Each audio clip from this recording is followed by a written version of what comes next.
po tayo. Kitang-kita naman po natin.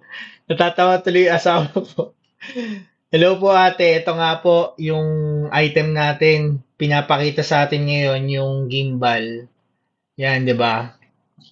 'Di ba? Nandiyan yung asawa ko to assist us. Kitang-kita naman po natin na ngayon ay August 12, 5:27 dito sa akin sa Abu Dhabi. Baka nagtataka ka, 9:27 na dyan sa Pilipinas. Ngayon, ito po yung gimbal na nasa harap po natin. Ngayon po yung model natin ipapakita sa atin kung paano po yan ino-operate. Di ba? Pupo, natatawa tuloy siya, pati ako natatawa. Okay lang, tuloy lang natin to. So, ganito po ang sistema niyan, ate.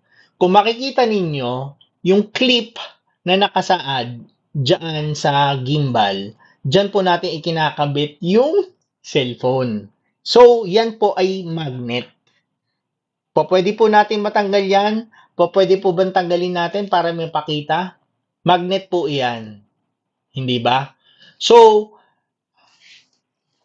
kitang-kita naman natin, kapag ka dinetach natin, parang merong ano yun eh, parang merong kanal, tsaka thread, di ba? Kung paano mo siya isusuksok ng maayos doon sa gimbal. Ngayon, ide-demonstrate naman namin kung paano po ikinakabit yung cellphone diyan sa clip. Ipakita nga po natin honey yung cellphone kung paano. And we suggest na kailangan po nating hatakin yung bracket para ikabit sa cellphone. Hindi po ang pagkabit dyan ay through sliding kasi babangga po yan sa volume or power button. Pero once na ganyan po ang pagkabit natin, ikabit mo han. Yan, nahatakin natin, hindi po babangga yan kasi dinesign talaga ni Insta360 yang yang clip na iyan para hindi tamaan yung power button. Hindi po ba? Ayun, Han, ipakita naman natin po kay Ate Christine ba yun? Opo, kay Ate Christine kung paano po siya ikinakabit. Ipakita mo yung likod ng gimbal, pati yung likod ng clip. Hindi ba? Ayan po. Yung nasa ibabaw na yan, kung may makikita ka na parang nakausli, ayan po yung ibabaw.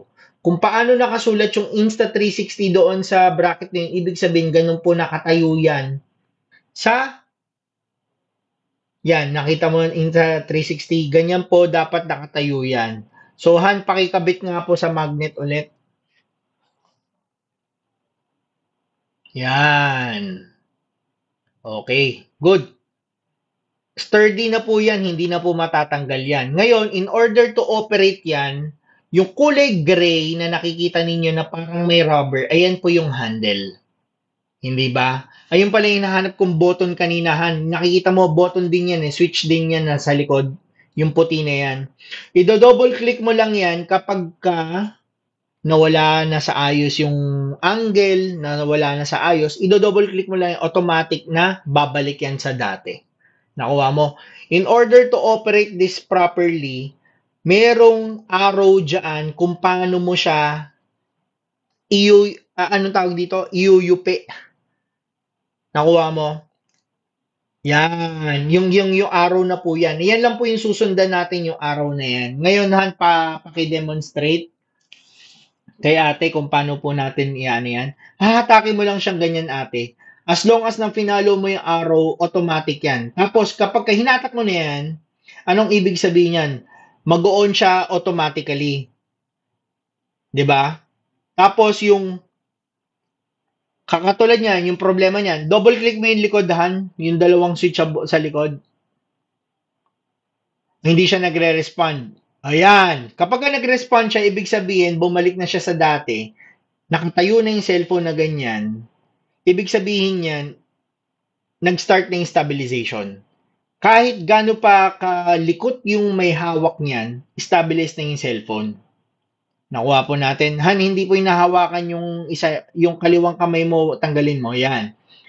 Ipakita mo sa kanya yung on and off. Yung baba po, kapag hinold nyo po yung baba, Yan po yung on and off button natin.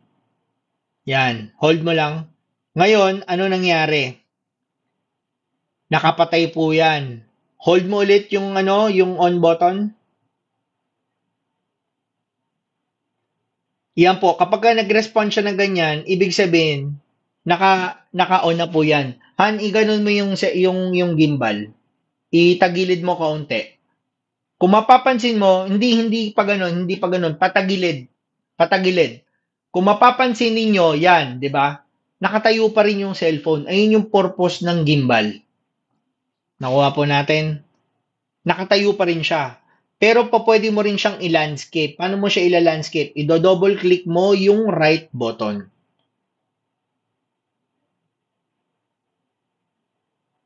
Automatic yan, 'di ba? So, kung gusto mo ulit bumalik ng portrait, double click lang ulit 'yon, babalik ka sa portrait. Ngayon, meron yan sa gitna mismo, parang joystick. Nagagalaw yan, galawin mo han, kunyari gusto mo nakakonting paling pababa or pataas, 'di ba? Baliktad naman han, 'di ba? Ito yung ibig kong sabihin, kunyari nawala ka na sa nawala na yung setup mo, para makabalik ka kagad dati sa back to zero, hindi mo na kailangan gamitin joystick. Han, tigil mo yun sa joystick. Guluhin mo yun sa joystick, Han, para makita niyo yung demonstration. Guluhin mo. Yan. 'Di ba? Ido-double click mo lang yung likod para bumalik ka sa dati niyang anyo. Double click mo lang yan. Yan na. Bumalik siya sa dati niyang anyo. Hindi po ba? Han, para mas halata, ayusin mo yung joystick na magulo talaga. I-tilt up mo siya na ganun.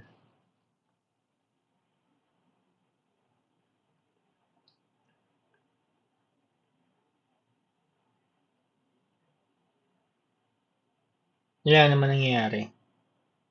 Ayan. O tapos double click mo yung likod.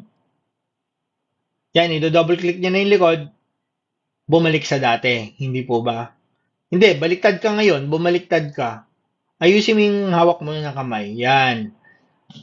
Ang idea niyan, kung nasa nakatapat yung joystick, kasi nakatapat sa atin yung joystick eh, sa akin eh. Hantapat mo sa iyo yung joystick para hindi ka nahihirapan. Total na ano na yan. 'Di ba? Ang idea niyan, pwede mong baliktarin yung cellphone, 'di ba? Katulad niyan. Yung setup na yan is naka-selfie mode siya gamit yung camera. Yung main camera sa likod, 'di ba? Pwede mong baliktarin naman yung cellphone para i-set up siya na yung front-facing camera ang magiging main camera mo. Nakuha po natin. Pero normally, kapag ka nagbablog tayo, kaya mayroon tayong kinukunan, ang setup talaga niyan is double-click mo yung likodan. Ganyan ang setup niya. Kasi ikaw yung umahawak, may joystick ka, 'di ba? Tapos nakikita mo yung binibidyoan mo. Ayun yung purpose niyan. Ngayon, okay na po tayo dyan. Ipapakita natin yung kasamang tripod niyan, yung ilalim. Hatakin mo yung ilalim, Han. May tatlo pong paayan.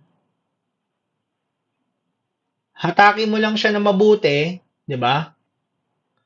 Tapos mai spread out mo na siya. Paki-spread out po, 'di ba? Nai-spread out 'yan. Ay, hatakin mo pa ulit kasi nakalock pa 'yan eh. Dalawang level yung tripod niya. Nagets po natin. Hatakin mo siya buo, Han. Hatakin mo buo.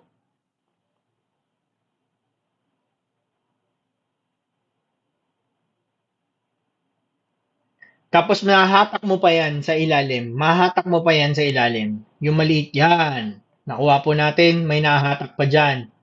Tsaka mo siya mai spread out. Spread out mo. Tapos yun, mag-act na siya as a tripod. 'Di ba? Ayan po. Ayan po yung item natin. So ngayon, paano natin isasauli yan? Isauli mo, Han. Tapos ipasok mo lahat.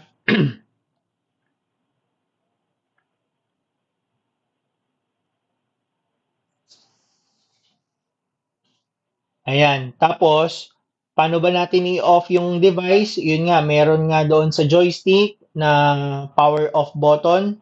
Hold mo lang yung down button.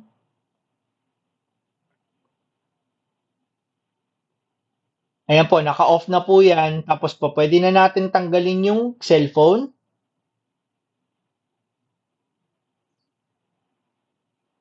Tanggalin sa magnet. Okay? Ayan ang safest. Huwag nyo pong tatanggalin yung clip kaagad habang nakakasakabit pa sa gimbal. Kasi baka mamaya mabaling gimbal kapag ka pinuwersa. Total magnet lang din naman po yan. Pakisauli na lang yung magnet. And then, i-return back natin by pihit ulit. Sundin lang po natin yung arrow button. Konting puwersa lang po yan. And then, yan na po. Then, ilagay na po natin sa bag. Ang inclusion po ng item natin ay yung bag niya and wala pong charger na kasama yan. And yun nga po yung in-explain ko kung ano po yung nakita natin sa sa photo. Yan lang po kasi yung bag yung box hindi ko na po tinago. Pero I guarantee kapag ka nasira po yan is may 1 year warranty po yan hanggang May 2024 dito po sa Abu Dhabi. Pero kapag ka nasira po yan, open naman po yung linya namin anytime, 'di ba? Para po makipag-coordinate sa amin, tutulungan naman namin kayo. Malay nyo kapag ka nasira yan, let's say ng April at sinabi ng ng tawag dito ng customer service na legit nga yung problema, except syempre yung mga physical damage, except yung mga water damage, except yung mga damage na pero kapag yung mga motor talaga, 'di ba, nasira, I believe papalitan nila ng bago 'yan. 'Di ba? Ayun po yung ayun yung guarantee. And then at the same time, ito nga binidyo na nga namin yung sarili namin, 'di ba? Ito rin po yung magiging yung magiging garantiya na safe po yung item ninyo sa amin. Ayun lang po ate. Isesend ko na lang po ito as a group chat kasama din po yung misis ko. Total siya din po yung makakatanggap ng payment just in case na okay po kayo. Ipapakita na lang po namin sa inyo yung waybill just in case na maging successful po yung transfer ng pera and then immediately din po matapos let's say nagkaroon nga po kayo ng maayos na transaction tomorrow, mag-aano lang po sila, a-attend lang po sila ng church. After po nun, kahit sa din, doon na rin po sa location kung saan sila nagpunta, doon na lang din po ipapadala. Total, meron din naman pong LBC doon. Ayun lang po, maraming maraming salamat po. And ayun nga pala, nakalimutan kong sabihin, dalawa ang pasukan ng USB-C dyan. Isang in and isang out. Okay po. Pakita mo nga sa kanya. Ang purpose niyan, dalawa yan eh. Isa sa gilid. Yan. Anong nakasulat? Diyan. In ba yan? Tapos isa naman nasa ibabaw. Kung makikita mo po yung nandiyan sa handle, ay diyan. Yung nasa handle mismo muna. Yung pakita mo yung nasa handle. Yung nasa handle, yan yung nasa likod. Yung nasa handle, diyan po natin china-charge yung device kasi nandyan din po yung battery. Tapos, ito yung maganda dito sa Insta360, yung nasa ibabaw naman po pwede mo i-charge dyan yung cellphone mo. Ayun po yung purpose niyan. Okay po. Pagka may mga katanungan, nandito lamang po kami. Maraming maraming salamat po. Thank you.